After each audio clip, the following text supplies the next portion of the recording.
नमस्कार दोस्तों। Employees provident fund organisation यानी EPFO ने अकेले जून महीने में 21.89 लाख नए सदस्यों को जोड़ा है।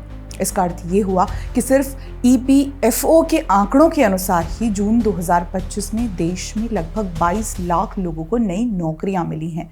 बड़ी बात यह है कि 2018 से लेकर अब तक किसी भी महीने में मिली ये सबसे ज़्यादा नौकरियां हैं। 2018 से तुलना इसलिए क्योंकि तभी से EPFO ने इस डेटा को ट्रैक करना शुरू किया है। इन आंकड़ों की तुलना अगर एक साल पहले यानी जून 2024 से करें तो उसकी तुलना में ये 12.9% की बढ़ोतरी है, जबकि मई 2024 की तुलना में ये 8.9% की बढ़ोतरी है।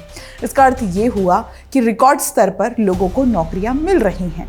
मज़े की बात ये है कि ये सब कुछ तब हो रहा है जब दुनिया रूस यूक्रेन युद्ध और अमेरिकी राष्ट्रपति के अप्रत्याशी और तानाशाही पूर्ण रवैये जैसे कई संकटों से घिरी है।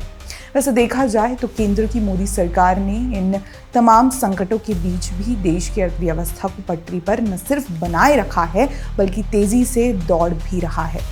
इसी का परिणाम है कि जहां एक तरफ रिकॉर्ड संख्या में लोगों को नौकरियां मिल रही हैं, वहीं दूसरी तरफ इनकम टैक्स से लेकर GST टैक्स तक पर सरकार कटौती कर रही है।